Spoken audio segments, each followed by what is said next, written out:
Hello everyone, welcome to the Gate Wallah. So I am Ajay Gupta and I welcome all of you in this session. In this session we will revise the power system and power electronics through the question. So in this class we will do 10 different type of question. Out of 10 question, the 5 question will be from the power system and the remaining 5 question will be from the power electronics.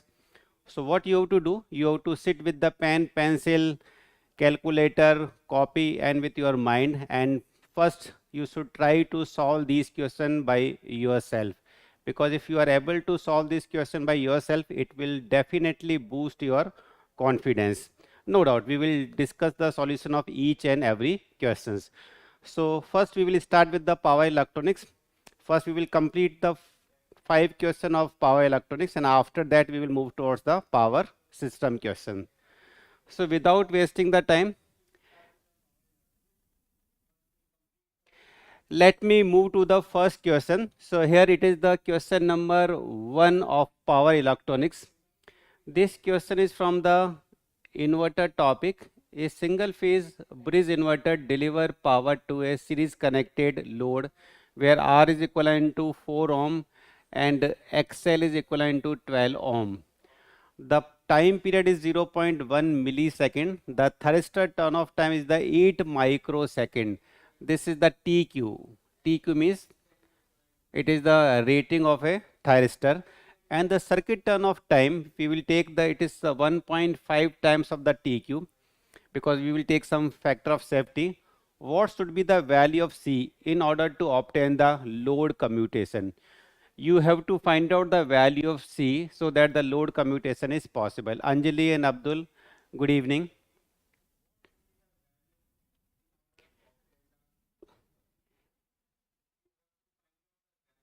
We know from the theory of inverter that in the underdamped circuit, if my RLC load is the underdamped in nature, then the load commutation may be possible, because what happen in the underdamped circuit, when the current through the thyristor T1 and T2 is become 0, at the same time the diode D1 and D2 start conducting, and whenever the diode D1 and D2 conducting, it will reverse bias the thyristor T1 and T2. If duration of this reverse bias is greater than the thyristor turn off time, then the thyristor will commutate automatically. This is called the load commutation. So find out the value of C. For that the load commutation is possible.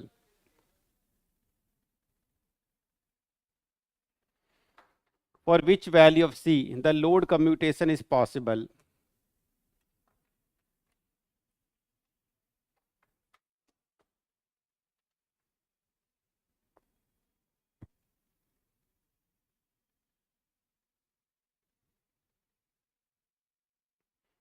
Yes, 4 option is given to you. Which one is the correct option, that you have to find out. Till then, let me draw the waveform of inverter.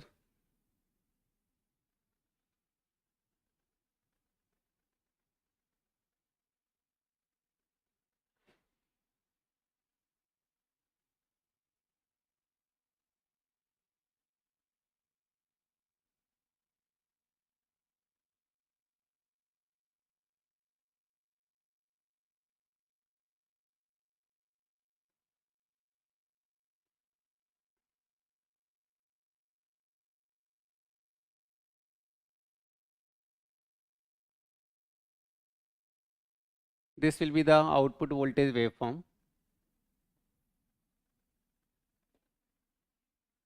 When the T1 and T2 conduct, the voltage will be positive voltage, and whenever T3 and T4 conduct, the voltage will be the negative voltage.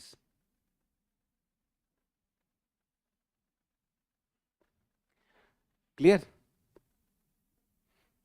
Now, what will be the waveform of current?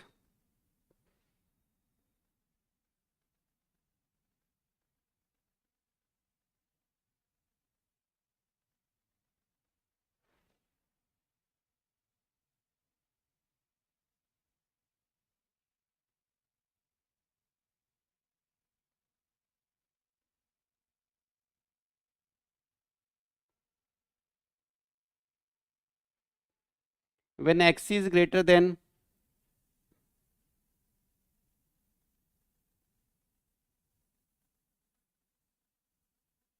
XL, then this type of load current will be possible.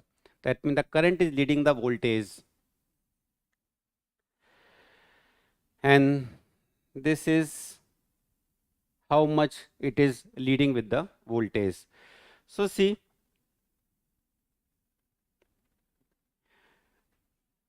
the thyristor turn of time is given, it is the 8 microsecond, and we have to take the circuit turn of time, which should be the 1.5 times of the individual thyristor turn of time. So we need the TC is equivalent to, TC should be equivalent to 1.5 times of the TQ,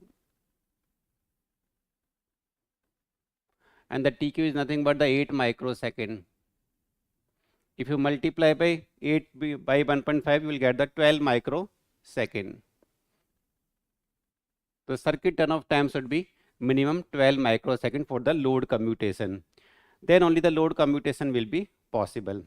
So see, this is my theta. It is also the theta. Theta is the angle by which the current is leading the voltage. So what is the tan theta? I am converting this into the theta. Theta is nothing but the omega into T. Omega is the 2 pi f.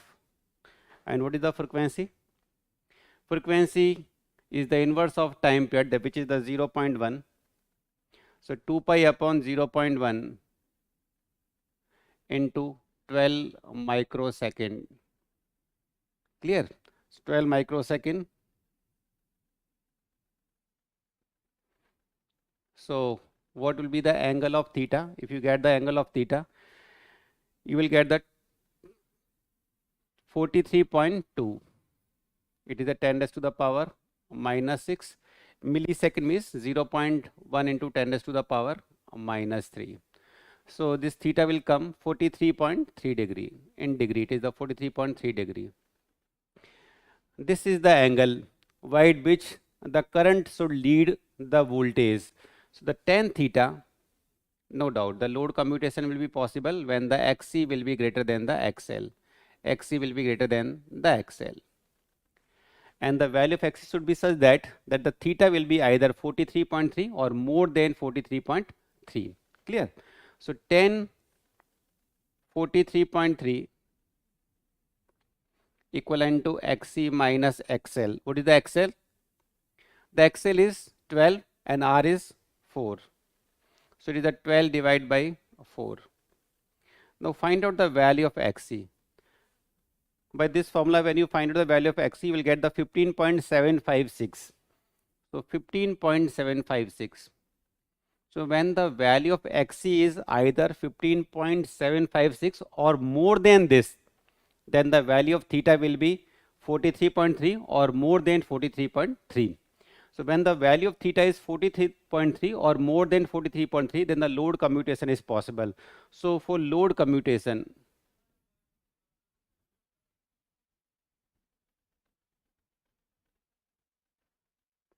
the minimum value of Xc is required is equivalent to 15.756. So the value of Xc should be either equal or greater than 15.756. Clear? Now Xc is nothing but the omega c. Omega c means 1 upon 2 pi f. F is again 1 upon 0.1, means it is become 10 raised to the power 4. Inverse of 0.1 into 10 raised to the power minus 1 into c. It should be greater than or equivalent to the 15.756. When you calculate, you will get the c. The value of c should be either less than or equivalent to 1.01 microfarad. Clear? So the load commutation is possible only in the RLC underdamped load. RLC underdamped load means the value of it should be, the value of Xc should be greater than the value of XL. And the minimum value of Xc that is required is the 15.756. So Xc should either be equivalent to 15.756 or more than that value. The C should be less than or equivalent to 1.01 microfarad. Clear?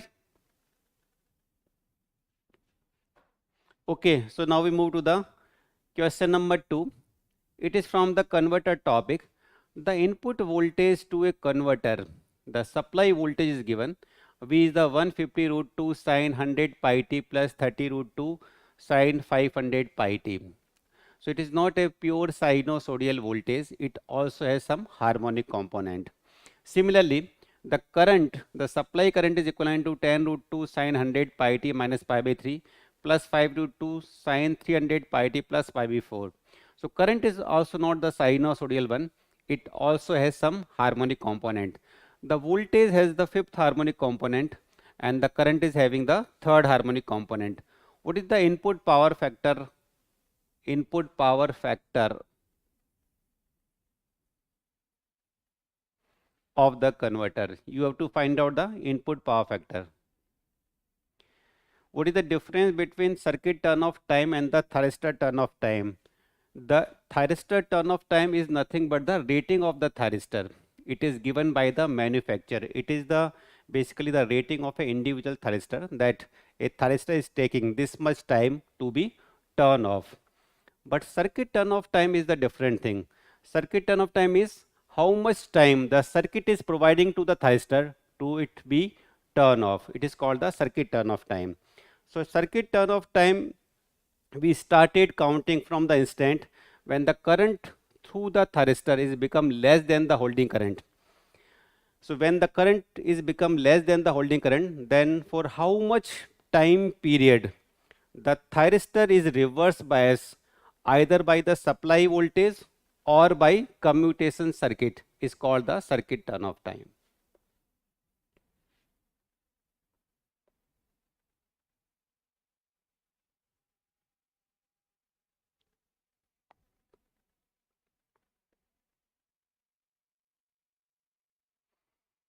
So circuit turn off time is the time that is providing by a circuit in which this thyristor is connecting to get turn off.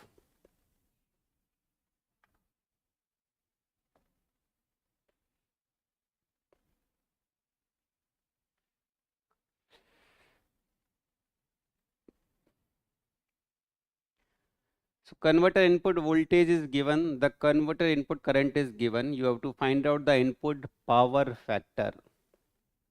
C 0.707.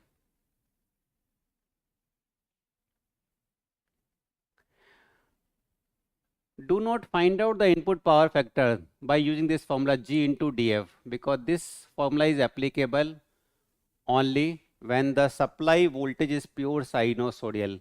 But here the supply voltage is not pure sinusoidal, it is also having the fifth harmonic component. So you cannot find out the input power factor by using this formula, because this formula is applicable only when supply voltage is pure sinusoidal. So how to find out the input power factor?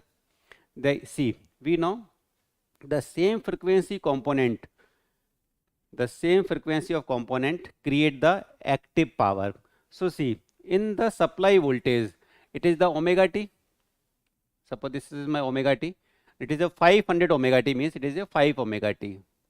So you can say, in addition to the fundamental component, the supply voltage is also having the fifth harmonic component. Clear?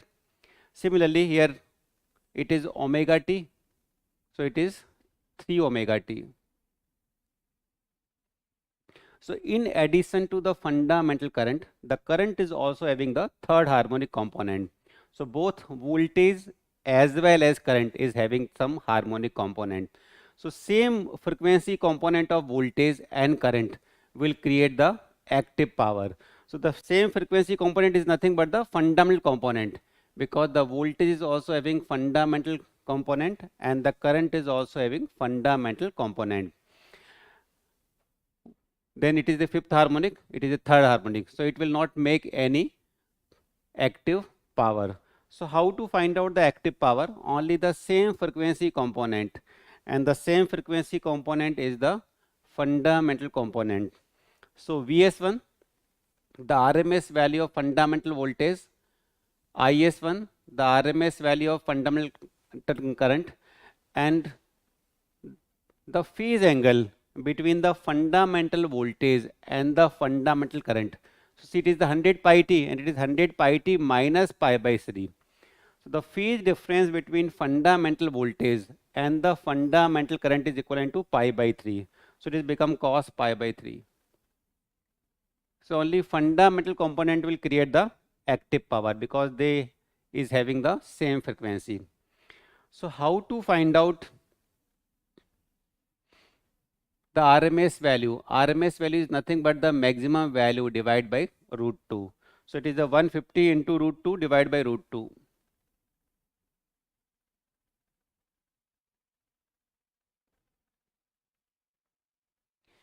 RMS component of current is nothing but maximum value divided by root 2. Maximum value is the 10 root 2 divided by root 2. And finally, it is a cos 60 degree, which is 1 by 2. So root 2 will be cancelled out. It is 1500 into 1 by 2, that is the 750 watt. So this is basically the active power drawn by the converter. Clear? Now, what is the general formula of active power? The general formula of active power is this: the RMS value of voltage, the RMS value of current multiplied by power factor. Clear? This is the general formula to find out the active power.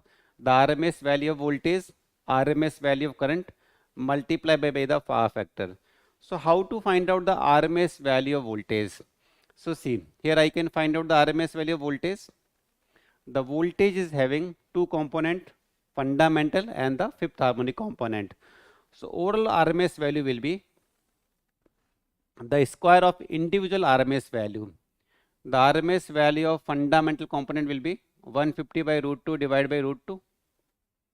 Maximum value divided by root 2. So this is the square of fundamental component of the RMS value. Now it is also having the fifth harmonic component. So RMS value of fifth harmonic component will be its maximum value divided by root 2. So in this way we can find out the overall RMS value of the voltage. Whenever you calculate, you will get this value 152.97. You will get 152.97. Clear? Now how to find out the RMS value of current? The current is also having two components. One is the fundamental and second one is the third harmonic component. So overall RMS value of current will be the RMS value of fundamental component 10 root 2 divided by root 2, maximum value divided by root 2, the square of RMS value of fundamental and the square of RMS value of third harmonic. How to find out third harmonic component? RMS value, maximum value divided by root 2. Clear? So overall RMS value of current you will get, it will be 11.18. Clear? So up to this point everything is clear. Now just put this value here. The VSR is 152.97, 152.97. ISR is 11.18 multiplied by power factor. Clear? Now in two different way we have find out the power. Now from equation number 1 and equation number 2, this power was the 750 and this is 152.97, 11.18 into power factor. So find out the power factor. The power factor you will get will be 0.438 lag. Why it is lag? Because the fundamental current is lagging the fundamental voltage, so it will be always be the lagging. Lag or lead will be decided by the fundamental component. Clear? Any doubt in this?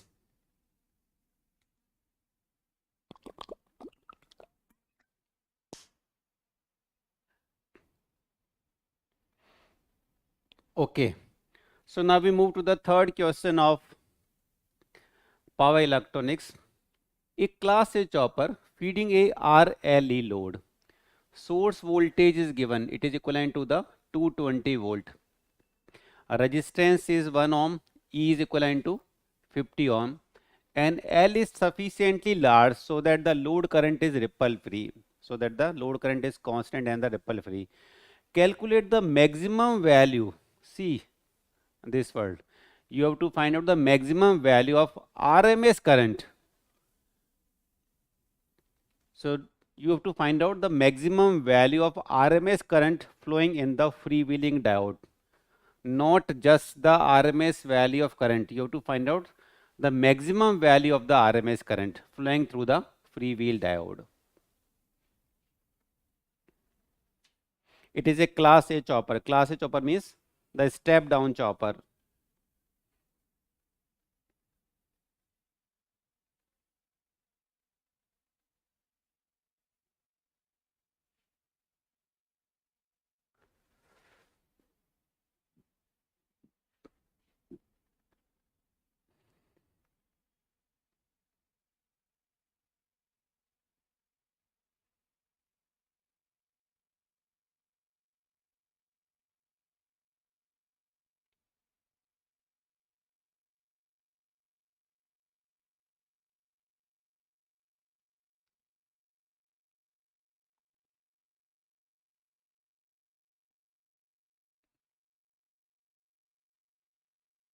Step down chopper.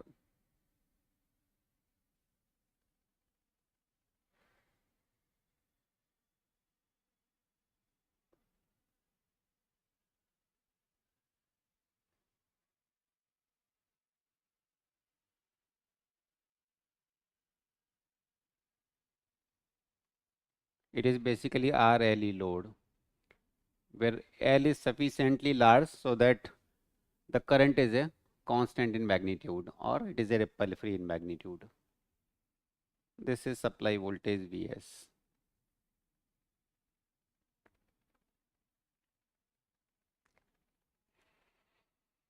So tell me, when would the freewheel diode conduct?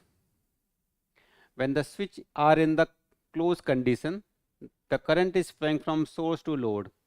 But whenever you open the switch, the the energy in the inductor will be supplied back to the resistance and the E through the freewheel diode. That means the freewheeling action is taking place through this diode. So whenever this switch will be in the open condition, then only the current would flow through the freewheel diode. Okay. When this will be in the switch off condition. So what is the value of C? When switch is in the on condition, the current through the freewheel diode will be 0 because the freewheel diode does not conduct. But when the switch in the off condition, then current will flow through the freewheel diode. And which current flow through the freewheel diode? The load current. And it is given in this circuit that this load current is constant in magnitude. This I0 is a constant in magnitude. So this is the freewheel diode current will be equivalent to I0 only at the time of off condition. So see, if I draw the freewheel diode current,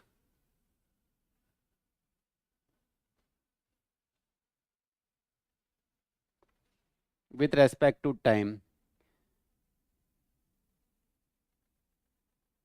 So whenever the switch are in the on condition, the freewheel diode current will be 0.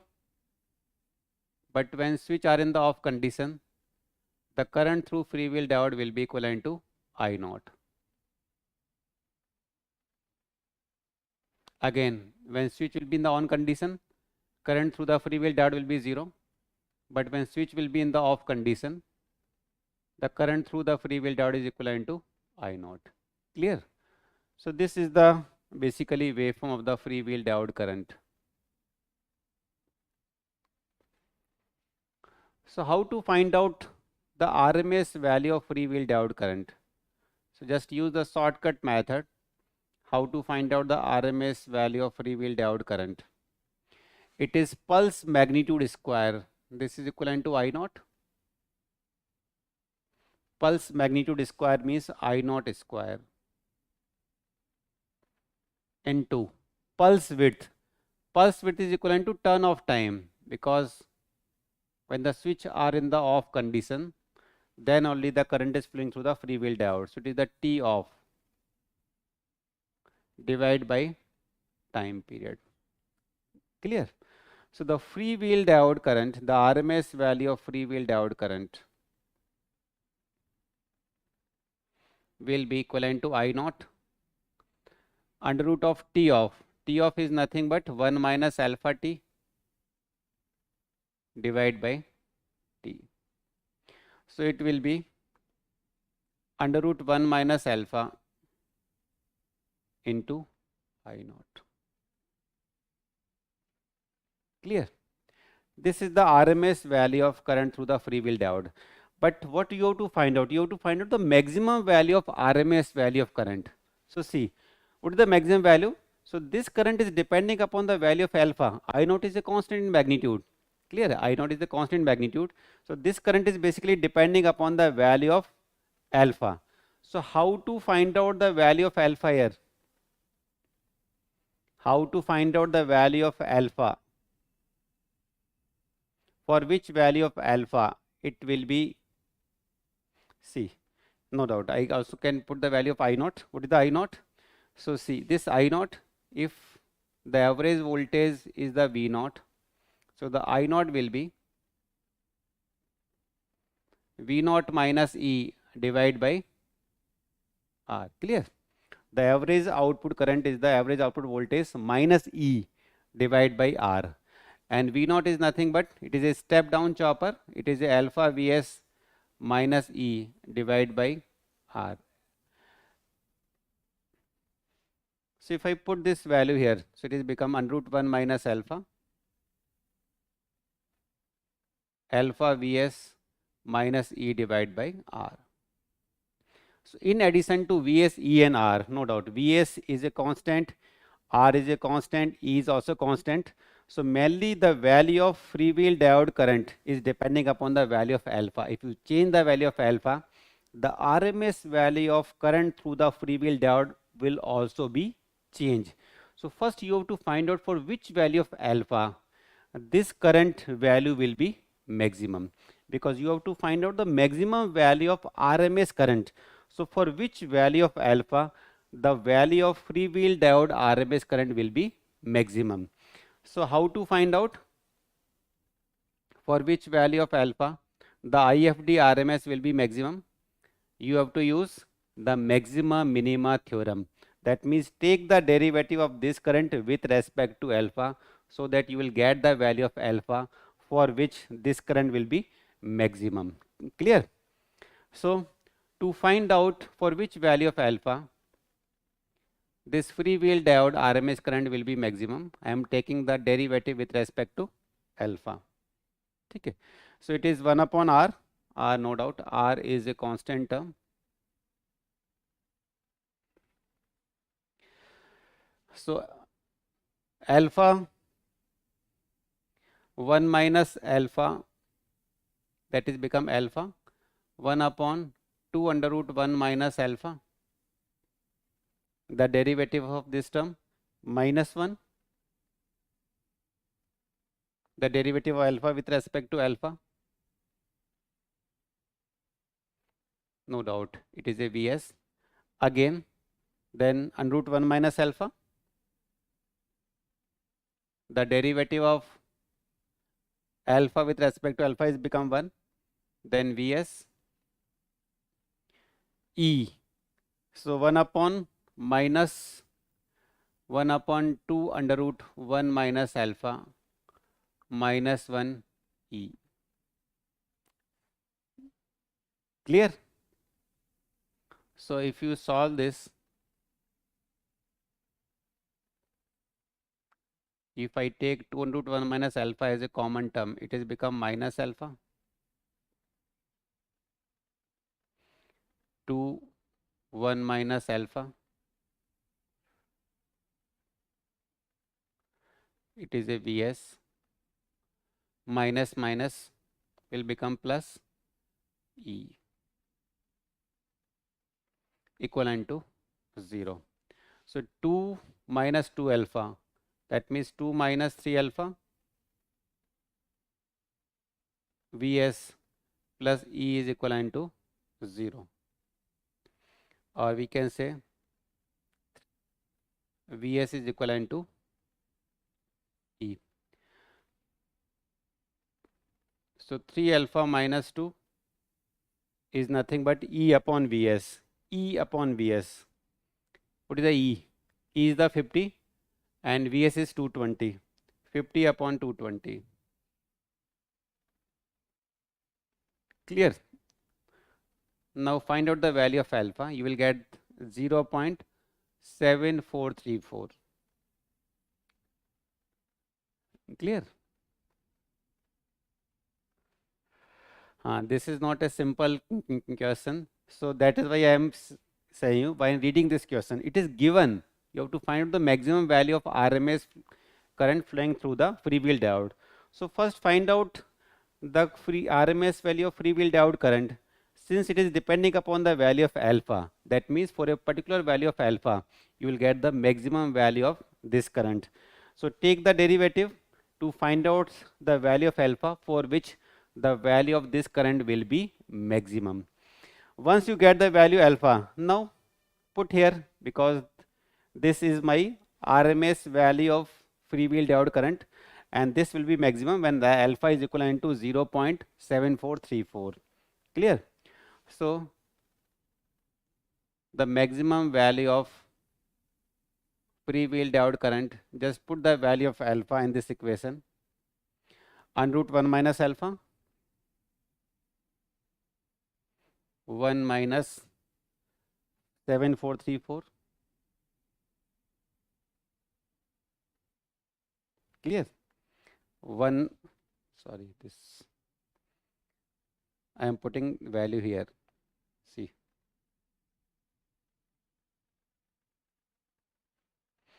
alpha Vs,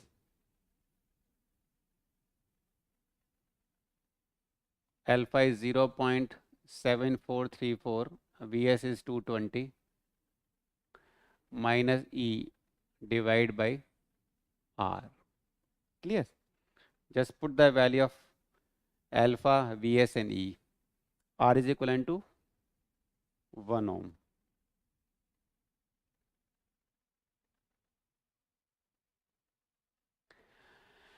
Calculate, you will get the 57.51 ampere.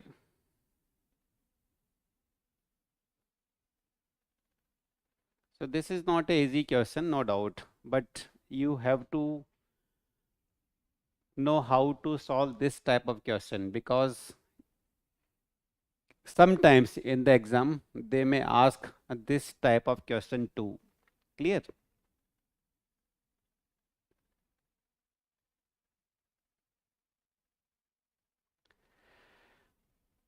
So only one thing that should come in your mind, just find out the value of freewheel diode current, then find out the for which value of alpha the current would be maximum. So first find out the maximum value. No doubt you have to use the maximum minima theorem for that. Once you get the value of alpha, just put the value of alpha in the freewheel diode current. Okay, next question. A single phase half wave controlled rectifier, this is the half wave controlled rectifier, is operated from the 220 volt 50 hertz supply. The load resistance is 20 ohm. If average output voltage is 50% of maximum possible average output voltage, then what is the firing angle? This question is little bit easier, so find out the answer yourself. If the average output voltage is 50% of the maximum possible average output voltage, then what should be the value of alpha? It has the single phase half wave controlled rectifier.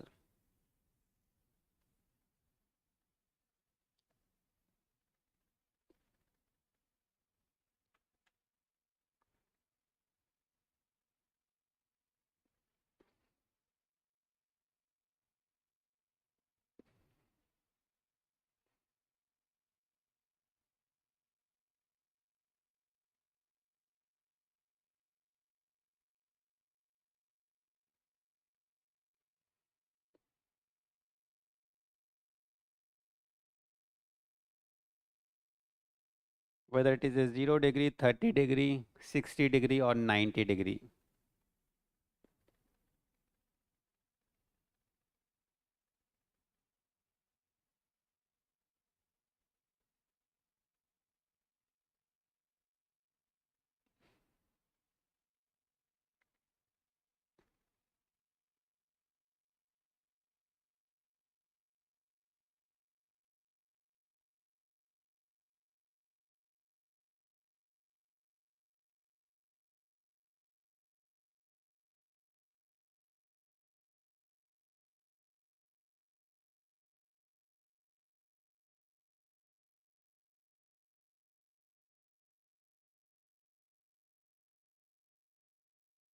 Yes.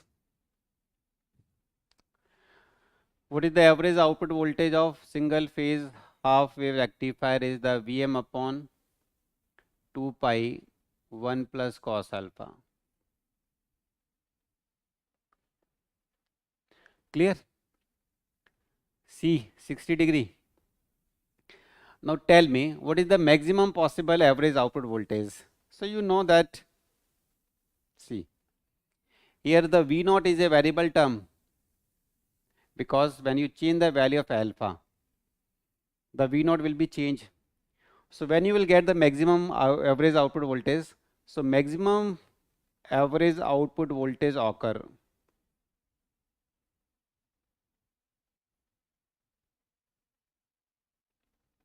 when cos alpha is equivalent to how much? What should be the value of cos alpha so that the average output voltage will be maximum? It should be equivalent to 1 because the maximum value of the cos alpha is possible is 1 only, not 0. 1, 1, not 0. Because the maximum value of cos alpha that may be possible is 1. So it is the Vm upon 2 pi 1 plus 1. So Vm upon pi is the maximum possible average output voltage. Most of the students commit mistake here. They take Vm upon 2 pi as a maximum possible average output voltage. So Vm upon 2 pi is not the maximum possible average output voltage. The Vm upon pi is the maximum possible average output voltage. Clear? Now for a particular alpha, the average output voltage is 50% of this value. So for a particular value of alpha, the average output voltage is the 50% of maximum possible average output voltage, and the maximum possible average output voltage we have just calculated is the Vm upon pi. Clear? So 50% means Vm upon 50%, half of this. So now Vm upon 2 pi 1 plus cos alpha. Clear? So now you know the Vm upon 2 pi and the Vm upon 2 pi will be cancelled out. So 1 plus cos alpha is equivalent to 1, or you can say the cos alpha is equivalent to 0. So for which value of alpha its cosine will be 0? When the alpha is equivalent to 90 degree. Cos 90 is equivalent to 0. Clear? So the correct answer was 90 degree. Clear? It was a very simple question. The main catch was here. because the most of the student think that Vm upon 2 pi may be the maximum possible average output voltage, but it is not Vm upon 2 pi, it should be Vm upon pi. Okay, now we come to the next question. See, here we have a capacitor, a inductor and a diode. The capacitor is initially charged to 220 volt with upper plate is positive. The upper plate is positive and the lower plate is negative. It charged to the 220 volt initially. Now the switch is closed. In the steady state condition, the current through capacitor will be, when the system is become steady state condition, it reach to the steady state condition, then what should be the current that is flowing through the capacitor, that you have to find out.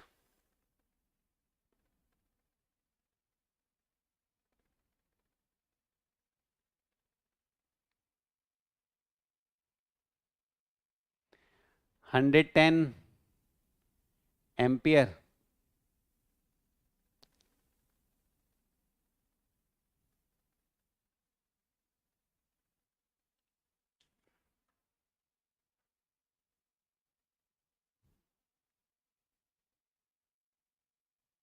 The value of L and C is also given.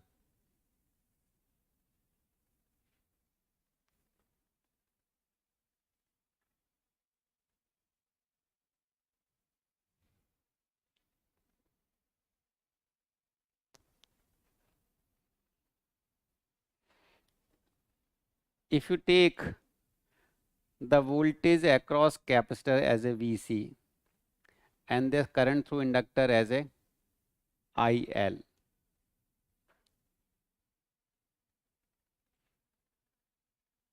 clear? Now let me draw the waveform of the VC and IL. Let me draw the waveform of VC and IL.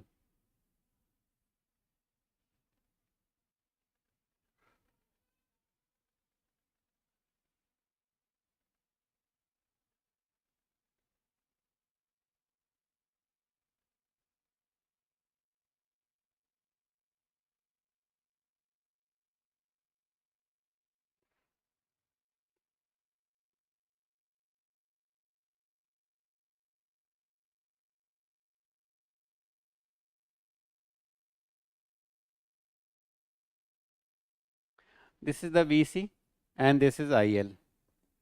Now initially this capacitor is charged with the 220 volt and its reference polarity is the same as the, this polarity is the same as the reference polarity, so it is a 220 volt. So initially it is a 220 volt. It is a 220 volt. Clear? Now what happened when you on this switch? Then what will happen? What will happen? See, if I close this switch, the positive terminal is connected with the anode and cathode, and this negative terminal is connected with the cathode. That means that this diode is in the reverse bias. So when diode are in the reverse bias, it is in the open circuit condition. So it is off condition. So what will happen? Only one circuit remain through which the current can flow. The current will start flowing here. Why? Because the capacitor is having the energy. It will give its energy to the inductor. It can release its energy once he get the closed circuit. So what happened? The capacitor is giving its energy to inductor. Clear? So first point, capacitor is giving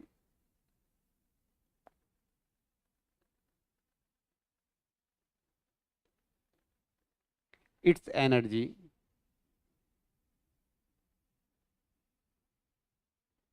to inductor. The capacitor energy depend upon the voltage and inductor energy is depend on the current. So see, that means the 1 upon 2 CVC square, it is the energy of capacitor, is converting into 1 upon 2 Li square. This energy is decreasing because it is giving its energy. So this term is decreasing and it is taking the energy. So this term is increasing. Now what is happening here? See, if this complete term is increasing means 1 upon 2 is a constant term, C is also constant term, So that means the VC is decreasing only. That means the VC is decreasing because other two terms are the constant in nature. Similarly, 1 upon 2 is a constant term, L is constant term. So if this overall term is increasing means the value of I is increasing. Clear? So VC is reducing and the I is increasing. So what will happen? This VC is decreasing. This VC is decreasing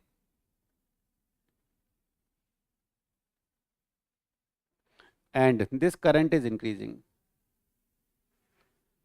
Here what happened? The voltage across capacitor is become 0. That means the energy of capacitor is become 0 because energy of capacitor depend upon the VC. When the VC is become 0, its energy is also become 0. That means the complete energy is transferred to the inductor by the capacitor. So this current will become maximum value. So this current is reached to the maximum value and this is become 0. Up to this point is clear? So when this VC is become 0, VC is become 0 means this capacitor is now discharged, does not have any charge here because it is not having any energy. Now this is the plus and this is minus because it was taking energy from capacitor. Now what happened? Now the inductor is having the energy and it will try to release the energy. Now the inductor will try to release the energy and whenever inductor release its energy, it will reverse its polarity. So what will happen? Inductor will reverse its polarity. This terminal is become negative and this terminal is become positive. Clear? Because now the inductor will release the energy. So what will happen? Now the anode of diode is connected with the positive terminal and cathode is connected with the negative terminal. So this diode is become forward bias. Clear? And it will behave like a short circuit. Now it will behave like a short circuit. So now you can see this inductor is having a short circuit path. So the total current will flow through the diode only. So no current will flow through the capacitor. The complete current will flow through the diode because it is a short circuit condition. Clear? So in the steady state condition, the current will flow through the diode since this is a ideal circuit where no resistance is present. So the current will be continuous, will flow in the same circuit and the current through the capacitor will become 0. Clear?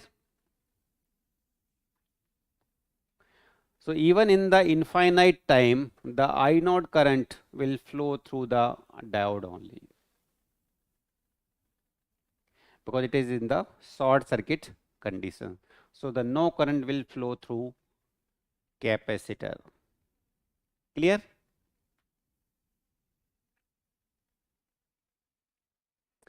Okay, so this was our 5 question of power electronics. Now I move to the power system. So next 5 question belongs to the power system. First question I am taking from fault topic. A 3-phase generator is connected to a star delta transformer. This is my star delta this is the star delta transformer. The white neutral is grounded. The neutral of this Y is grounded through. It is a solidly grounded. The positive, negative and 0 sequence of alternator are J0.1, J0.1 and J0.05. J0.1, J0.1 and J0.05. These are the positive, negative and 0 sequence reactance of alternator. And those of transformer is J0.05.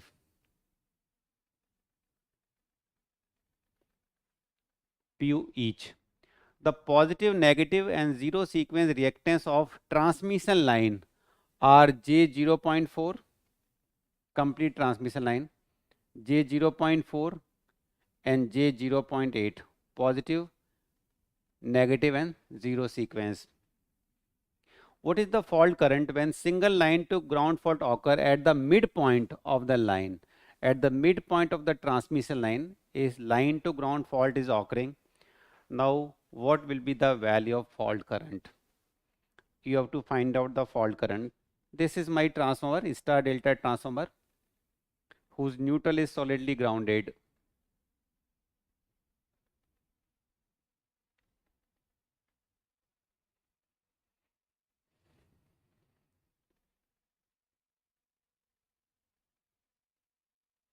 In case of line to ground fault, the positive sequence circuit, negative sequence circuit, and the zero sequence circuit must be connected in series. So first find out the equivalent positive sequence reactance, then negative sequence reactance, and then zero sequence reactance.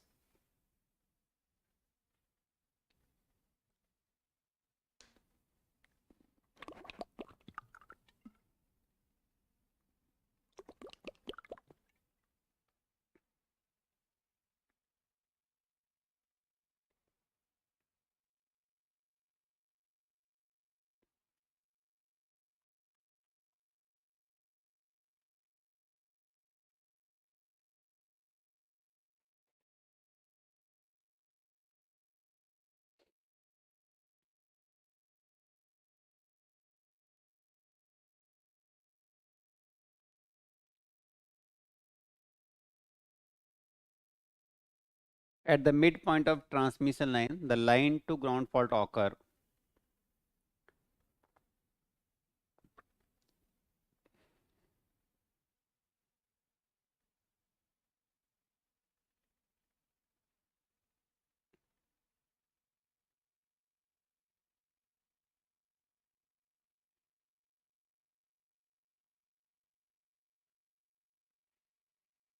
Yes, what is the zero sequence? First, let me draw the zero sequence, sorry, positive sequence. The positive sequence of alternator. The alternator is generating the positive sequence EMF, which is equivalent to 1J0, and the positive sequence reactance in the J0.1. It is J0.1. Clear? This is for the alternator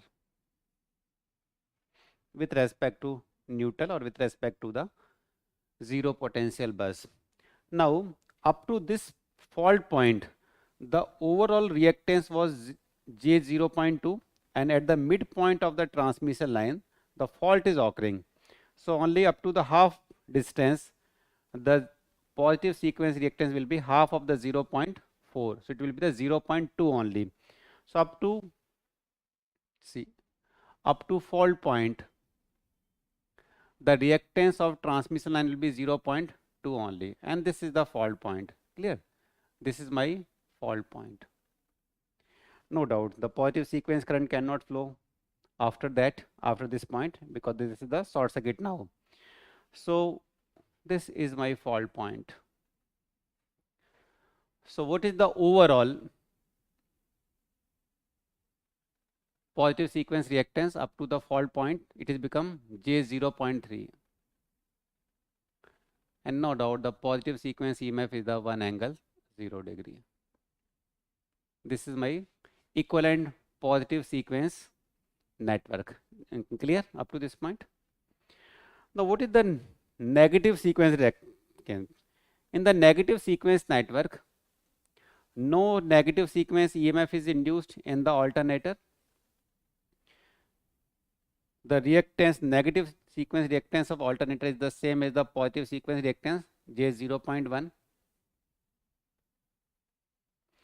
And up to the fault point, the overall negative sequence reactance will be, no, again it will be the half of 0.4. It is again 0.2 up to the fault point, it is 0.2. So what will be the overall zero sequence reactance? 0.2, 0.2, it is become J0.3. Clear? Up to this point everything is clear. The Thevenin equivalent reactance at the fault point. But now we come to the how to draw the zero sequence network. So how to draw the zero sequence network? See, this is my alternator, and alternator neutral is solidly grounded. It is solidly grounded, and its reactance is J 0.05. So it is the solidly grounded. It is a 0.05. This is for the alternator. Clear? Up to the fault point, it is half of 0.8. That means the 0.4. So J 0.4, zero sequence reactance of the transmission line up to the fault point. This is my fault point. This is my fault point. Clear? Now see, in the next half of the line, it is again 0.4. For the next half of the line, it is again 0.4.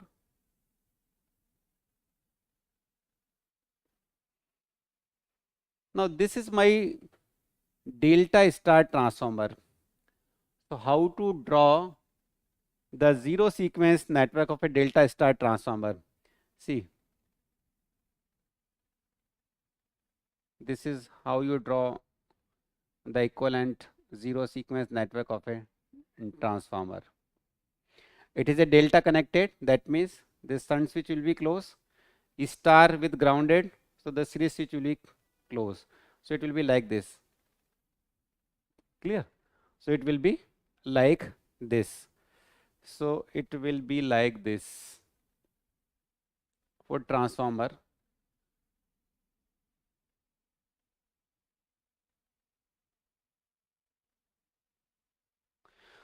So why I have drawn this? Because the zero sequence current will also flow through this, because that star neutral is connected with the ground.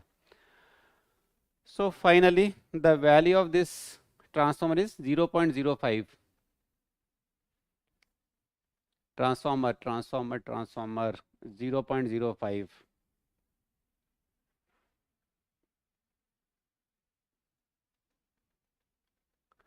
Now, if you find out the Thevenin equivalent circuit at the fault point, how to get? It is the 0.45. It is also 0.45. The 0.45 and 0.45, they are connected in parallel.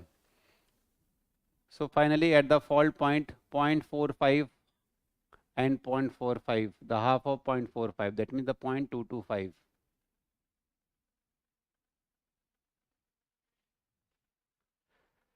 Clear? So this is my equivalent zero sequence reactance up to the fault point. Now what is the fault current? The fault current is nothing but 3 divided by x0 x1 plus x2. Total zero sequence reactance 0.225. Total positive and negative 0.3, 0.3.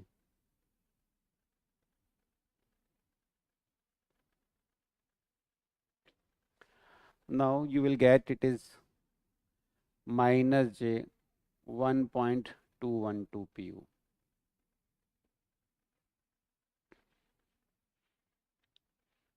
Clear? So it is very easy to draw the positive sequence network and the negative sequence network, but you have to take care while drawing the zero sequence network. Positive sequence negative sequence में आप fault point ही देखेंगे, because fault point के आगे आपका positive sequence current और negative sequence current flow नहीं हो सकता, but the zero sequence current can flow. Why zero sequence current can flow? Because the zero sequence current complete its path through the grounding neutral. So zero sequence current can also flow after the fault point. Clear?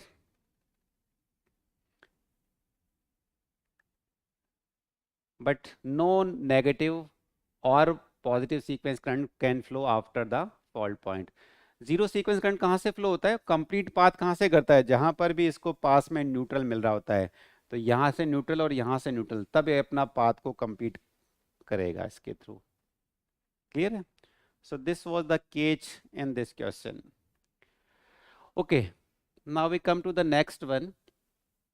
MCQ. In a single phase 10-kilometer line, the diameter of each conductor is 3 centimeter and the spacing between conductor is it is a single phase line. Single phase line means we have a 2 wire, phase and neutral, and the spacing between conductor is the 1 meter. The capacitance of each conductor to neutral, Cn, each conductor to neutral is 0.105 microfarad if line is 2 meter above the ground. This was the capacitance when line was 2 meter above the ground. Then what will happen to the capacitance of each conductor if line is moved to the 10 meter away from the ground? See, we have a two conductor. In first case, the line was 2 meter above from the ground. When this conductor was 2 meter above from the ground, at that time the Cn was 0.105. But if the distance of conductor from ground is increased from 2 meter to 10 meter, then what would be the value of capacitance?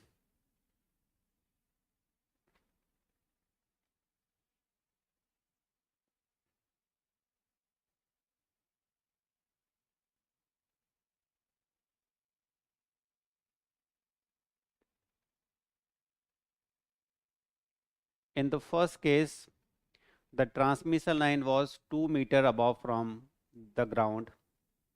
In second case, we have moved the transmission line 10 meter away from the ground.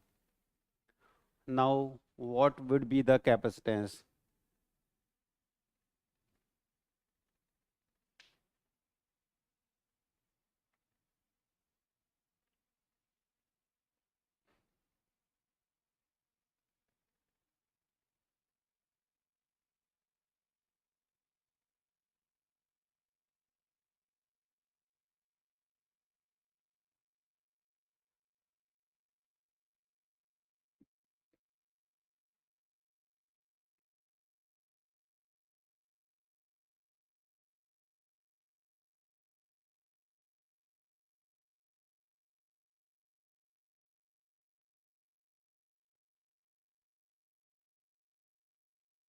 What is the formula?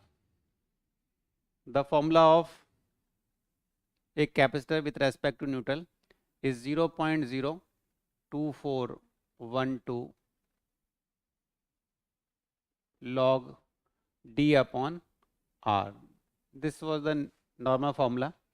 If you also considered the distance of conductor from the line and the distance is equivalent to h, then the effect of earth on the capacitance, now you add one more term, d square upon 4h square.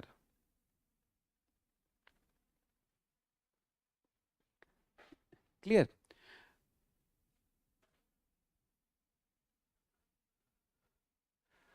This was my capacitance multiply by length, because it is the capacitance per unit length. So you can multiply it by the length. So in the first condition, the capacitance was the C1n. 0.02412 is as it is. Log D. D is nothing but the distance between the conductor. You are not changing the distance between the conductor, so it will not be changed. The radius of conductor is not changing. Only one parameter you are changing, that is equivalent to the h. So it is only h that you are changing. So it is the d square upon 4h square. Initially the h was 2 meter. So it was the 2 meter, 2 square. Now in second case, everything is the same.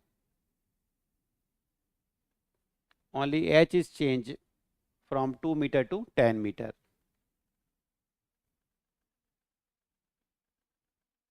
Distance, radius, everything is same.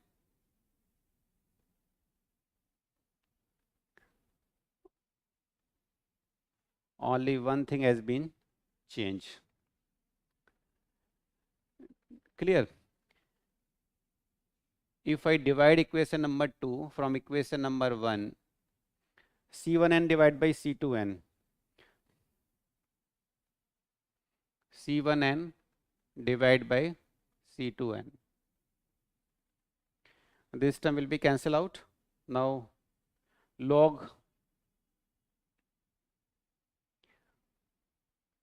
d upon r 1 plus d square upon 4h square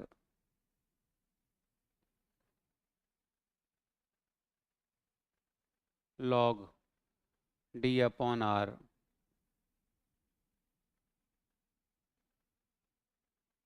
4 into 2 square. Now put the value of d and r. What is the d? Distance is 1 meter and radius is 3 centimeter. 1 meter and the 3 centimeter.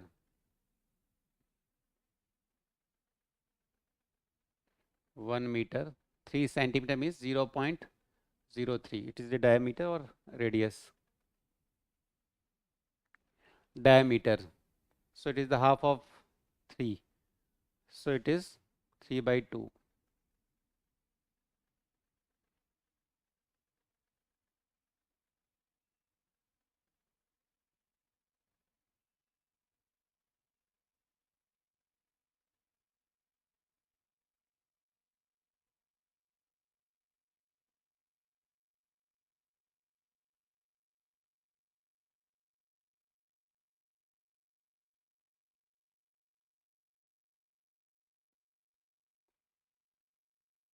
If you calculate, you will get this value is 1.8233 and this value is 1.8107.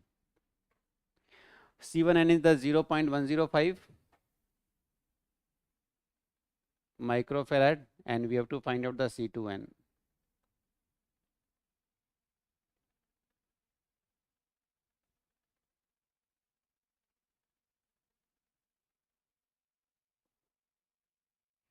So find out the value of C2n. We'll get 0.1042.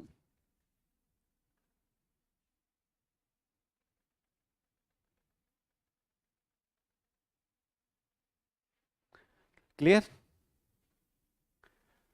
So in this question, basically you have to find out the effect of ground on the capacitance. That means when the distance between conductor and the earth is increasing, the capacitance is reducing. So always remember this formula, the effect of grounding on the capacitance. Okay, now we move to the next question. It is not MSQ, it is again the MCQ. Two buses are given, bus number 1 and the bus number 2, and the admittance between bus 1 and bus 2 is equivalent to Y, but one transformer is also connected between the bus 1 and bus 2 and the transformer ratio is 1 by A. So what will be the bus admittance matrix? What is the Y matrix of this simple system?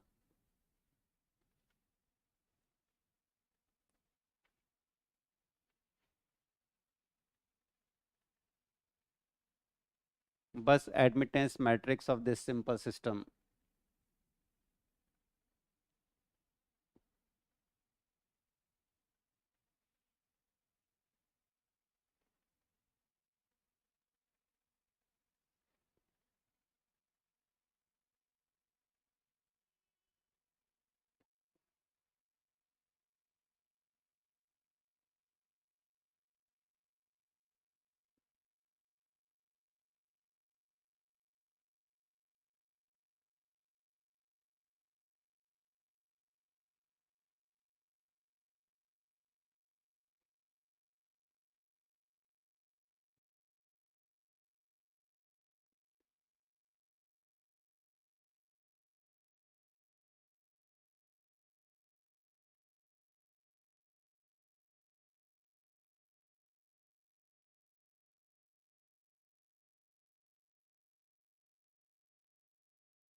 Yes, how to find out?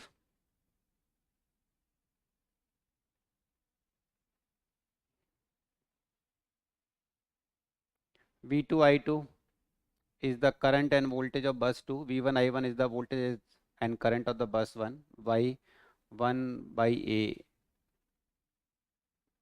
is the ratio of transformer.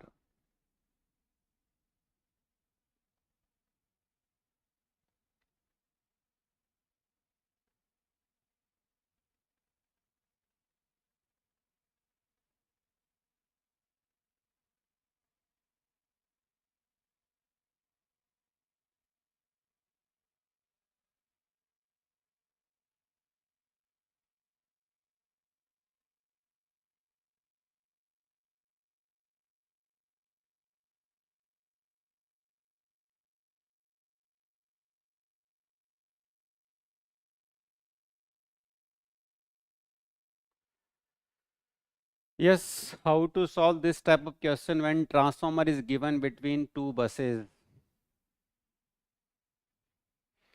So if I reduce this transformer, if I eliminate this transformer, the problem will be solved. It will be simplified, you can say. So see, this transformer, this is the primary side of the transformer, this is the secondary side of the transformer, primary side and the secondary side. So primary side and the secondary side, this is my transformer. Its turn ratio is the 1 by A. Here the voltage is the V2 and the current is equivalent to I2. If I eliminate this transformer, that means I will transform this voltage and current to the primary side. If you transform this voltage and current into the primary side, that means you can eliminate this transformer because we have transferred all the quantity into the primary side. So how to transfer voltage? Suppose here the voltage is the V1 dash, just I am imagining it is a V2 dash, I am imagining, and the current is the I2 dash here. Clear? So we know that V2 dash upon V2, it is equivalent to, as per the turn ratio, 1 upon A. So this V2 dash will be V2 by A.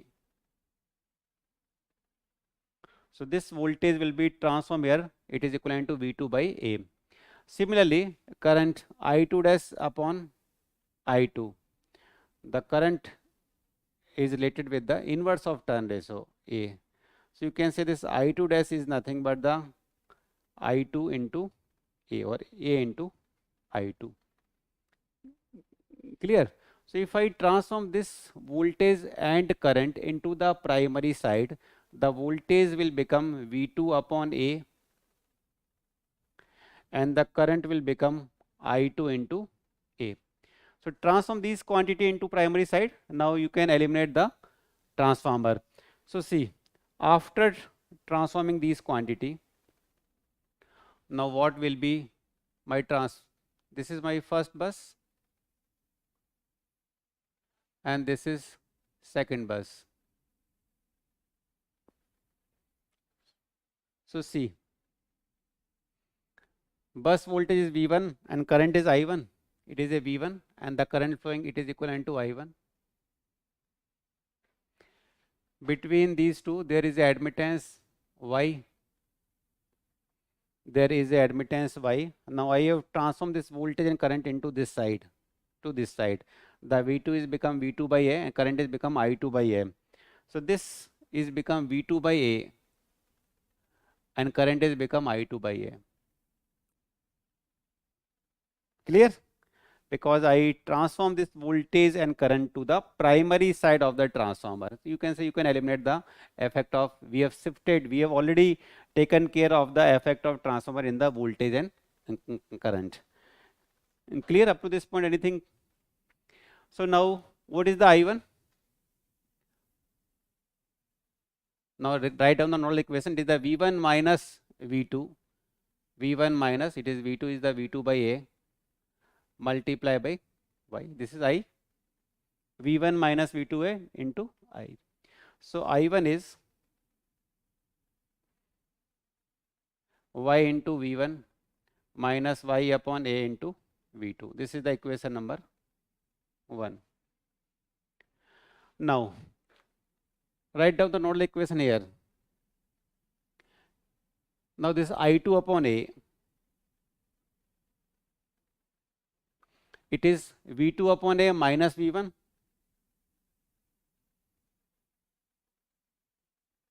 multiply by Y. So this I2 is become minus AY into V1. A and V cancel out. Y into V2.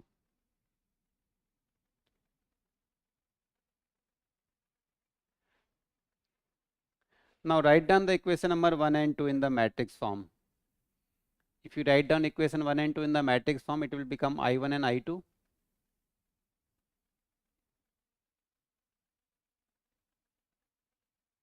V1, V2.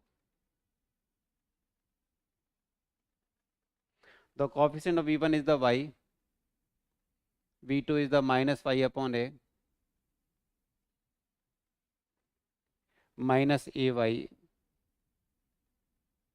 again the Y.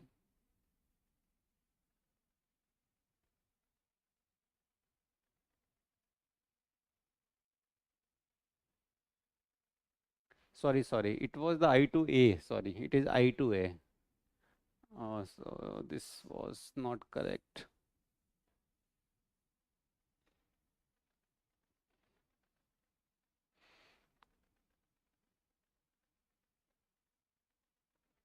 This is the I2A.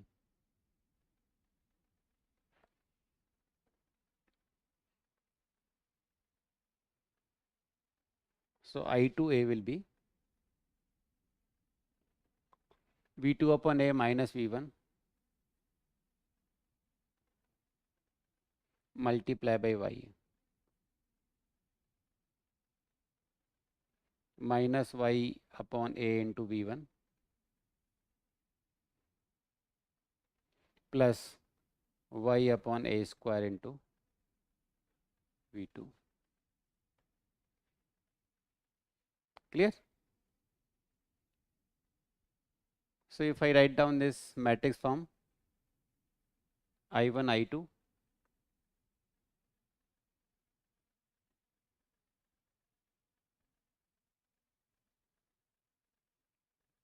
V1, V2.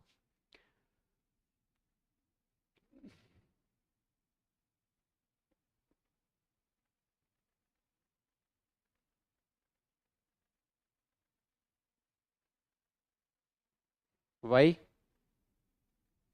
minus Y upon A minus Y upon A Y upon A square. Clear? How to solve these type of question and how to find out the admittance matrix when the transformer is given between the two bus.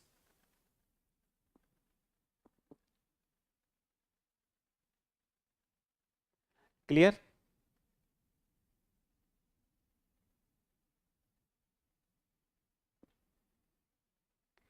So it is always better just eliminate the transformer. That means the transfer all the parameter VT2 into I2 in the primary side of the transformer. So when you are transferring all parameter into the primary side, that means you have taken care of the effect of transformer. Okay, come to the next question. Last two questions remain.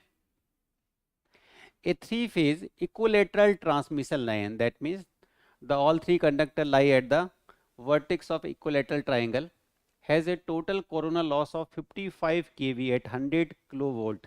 When this transmission line is operating at the 100 kilovolt, then the total corona losses was 55 kilowatt. And when this transmission line was operating at the 114 kilowatt, the corona losses become 100 kilowatt. What is the critical destructive voltage between the line? You have to find out the critical destructive voltage.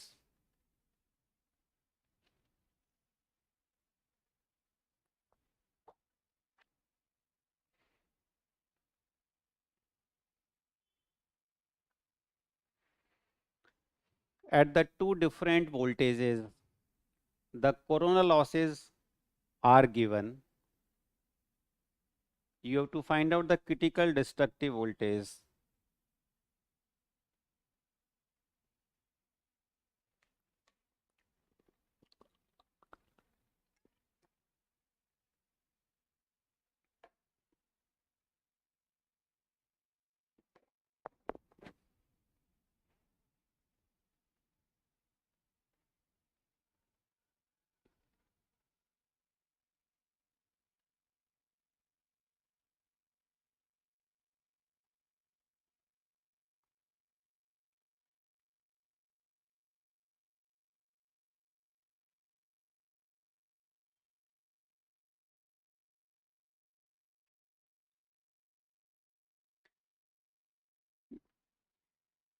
Yes, what is the formula? Formula of the corona loss is the 241 into 10 raised to the power minus 5 F plus 25 upon delta under root R upon D V minus Vd square. This is per phase voltage. It is in the kilowatt per kilometer per phase. Clear? This is the formula to calculate the corona losses. Now two different voltage, the power corona losses is given. See, this is the per phase corona losses. So when voltage was 100 kilovolt, no doubt, in the three phase, this voltage is always the line voltage.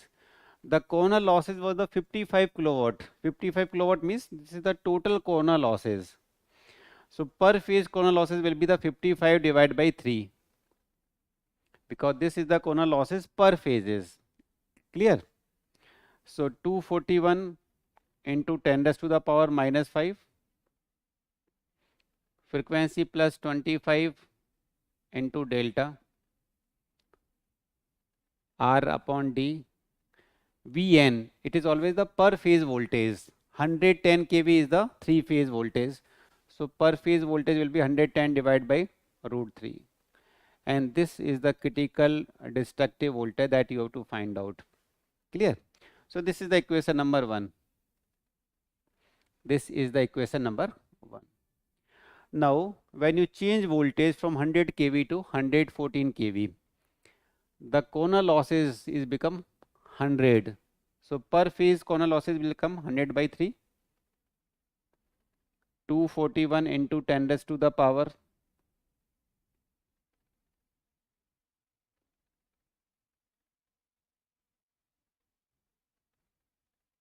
F plus 25 divided by delta under root R upon D.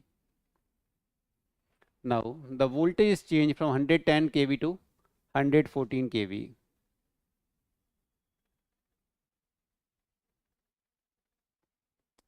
Clear? Any doubt up to these 2 points?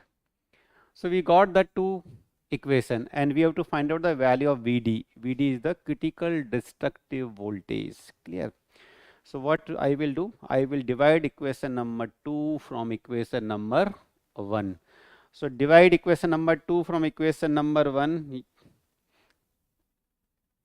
It will be 55 divided by 3 will be cancelled out, 100. All these terms are the same, so these will be cancelled out. This term will remain 110 by root 3.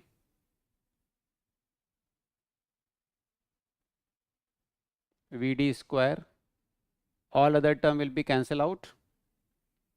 114 by root 3 minus Vd square. Just calculate and find out the value of Vd. Vd will you get 56.9. If you calculate this equation, you will get the 56.9 kV, because all voltage are in the kilovolt. Clear? Very simple question.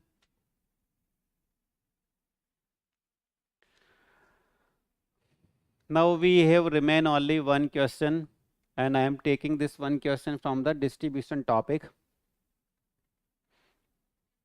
No doubt, this is little bit tougher question. An electrical train run between the two substations which are 10 kilometer apart. Clear? The voltage of one substation is maintained at 600 volt and second substation is maintained at the 550 volt respectively, and draw a constant current of 300 ampere. This electrical train is drawing the 3 ampere current from the overhead line while moving. It is moving from station 1 to station number 2 or from A to B. The track resistance of go and return path, the complete is given. Go and the return path is 0.04 ohm per kilometer. Find out the distance of the point along the train from 600 transmission where the minimum potential occur.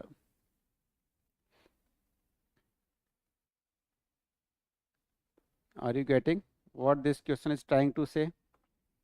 This is your overhead transmission line. This is my track on which the electrical train is moving. We have a two substation here and here. The voltage here maintained is equivalent to 600 volt. In this substation, voltage is maintained at the 550 volt. Train are in the moving condition. The distance between these two substations are 10 kilometer. These are the 10 kilometer apart. A train is moving.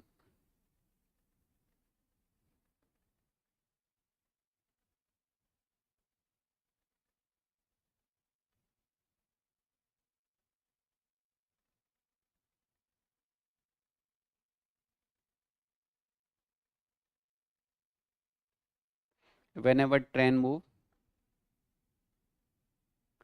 it take current from overhead transmission line, and this current is equivalent to 300 ampere. Go and return. In this way, the current is returning through the track. Clear? Now, at the what distance from 600, suppose I take this is x, the voltage will be minimum. How to find out?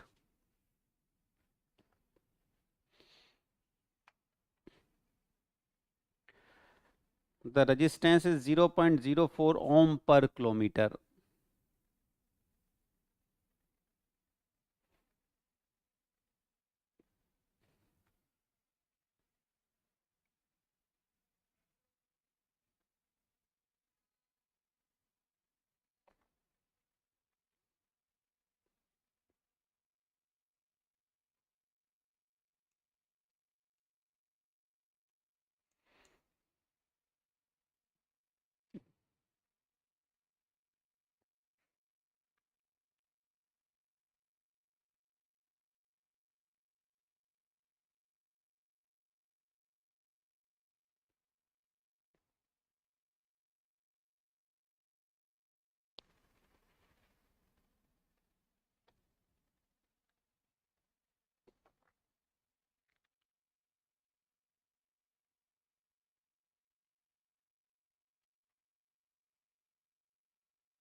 See, The simplified circuit is this, like 600 volt and the 550 volt. And suppose at the x distance, when the train is x distance apart from this substation, then suppose it is at the M point, then its potential is minimum. This we are assuming when it is x distance apart from substation number 1, then the potential of this point is the minimum. Total distance was the 10 kilometer. If this is the x kilometer, then the remaining will be the 10 minus x kilometer. Clear? Now what is the resistance? Resistance is 0.04 ohm per kilometer. 0.04 ohm per kilometer. So for x kilometer, the resistance will be 0.04 into x, 0.04 per kilometer. So for x kilometer it will be this one. And for 10 minus x kilometer, this resistance will be the 0.04 10 minus x. Clear? Suppose this point is my A, this point is M, this point is B. I assume that M is a minimum potential point. So the resistance between A to M is the 0.04 x, and the resistance between M to B is the 0.04 multiplied by 10 minus x. आपके platform से JEE तैयारी हो सकती है sir? Yes, it is possible, हो सकती है. अभी एक इंजीनियर्स वाला चैनल लॉन्च किया है ना आप, इंजीनियर्स वाला चैनल बाय द PW, उसको देखिए आप. Now apply the KVL. The difference between these 2 points is the 660 minus 50. So 600 minus 50. 600 minus 50. 550. These are the voltage difference between these 2 points, and it will be the equivalent to this voltage drop. So see, I current, how much current is flowing here? This current is the 300 ampere. Suppose I assume that current here is I. See here, if current is equivalent to I, so the current here become I minus 300. Clear? So this is I, and here it will be the I minus 300. So voltage drop is current multiplied by resistance. So I multiplied by 0.04 x plus I minus 300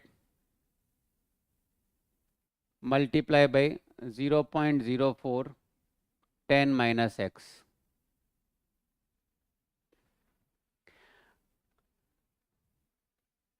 Now solve this equation. You will get 0.4 I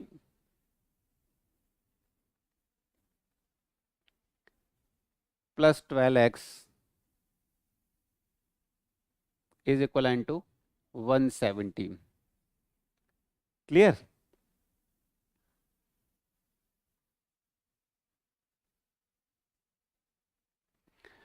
So what is the value of I? I is 420 minus 30x, 425 minus 30x. This is the value of current I. Now I will find out the potential at the M point. So potential or voltage at the M point.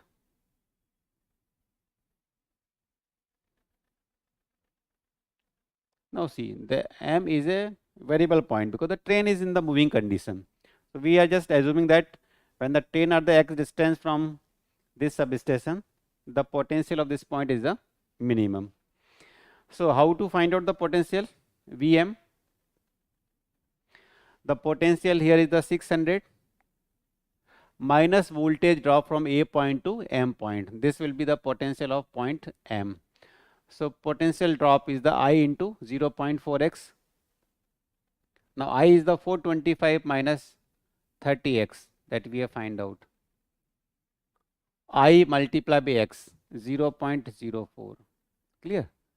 So this is the voltage at the point M. If you find out, you will get the 600 minus 17x plus 1.2x square. No doubt, this voltage will depend upon the value of x, because x is not a constant term, x may be anything. And we have to find out the value of x only. So we have to find out the value of x at which the potential of M will be minimum. So again, apply the maximum minima theorem. If you take the derivative of Vm with respect to x and you put is equivalent to 0, you will get the value of x for which the Vm will be minimum. Clear? So take the derivative, it is the 17 plus 2.4x is equivalent to 0. Find out the value of x. 17 divided by 2.4, it will be the 7.08. So whenever the train will be 7.08 away from substation number A, then the potential will be minimum. So see, this question is belongs to the distribution only. Only you have to understand this language. Otherwise, this is a very easy question, but you have to understand the language of this question. Clear? So this is the complete 10 question from my side. I try to give you very different type of question from power system as well as power electronics, because only few days are remaining in the gate exam. Calculation mistake बहुत हो रही है, हालांकि इसमें बहुत ज़्यादा calculation नहीं थी, थोड़ा बहुत 0.04 वाला बस हो सकता है, अदरवाइज बहुत ज़्यादा कैलकुलेशन नहीं है. If you are using the calculator, I don't think very huge time is required to calculate this question. Clear? So only few days are remain in the gate exam, so you must be very confident that you will definitely crack the gate exam. Not only you will crack the gate exam, but you will get the very good marks among the gate exam. ठीक है? Okay, mock test के अंदर if you are, अगर आपका mock test के अंदर calculation mistake हो रही है, इसका मतलब आपको थोड़ा एग्जाम का फियर है. तो ध्यान रखिए, अगर आपका मॉक टेस्ट में कैलकुलेशन मिस्टेक हो रही है तो दो चीज़ें हो सकती हैं. या तो आप हर क्वेश्चन को जल्दी ट्राई करने के लिए कोशिश कर रहे हैं, ध्यान रखिए, तो ऐसा मत करिए. Don't try to attempt 100% question. जो भी आप क्वेश्चंस कर रहे हैं ना, वो पूरी तरीके से सही होना चाहिए. Even if you are able to attempt the 80 to 90% question, it's is fine. So don't try to attempt all the question.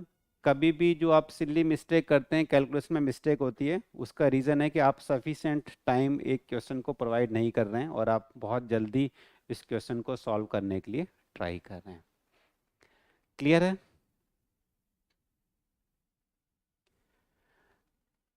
So we will meet on tomorrow. कल हम लोग वापस मिल लेंगे, because we will do the महा revision of power electronics. So tomorrow we will do the Maha revision of power electronics, and after 2 days we will do the Maha revision of power system. So do connect with me in tomorrow evening from 7 o'clock,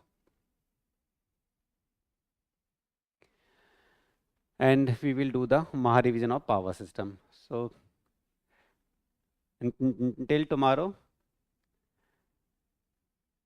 good day everyone. Thank you.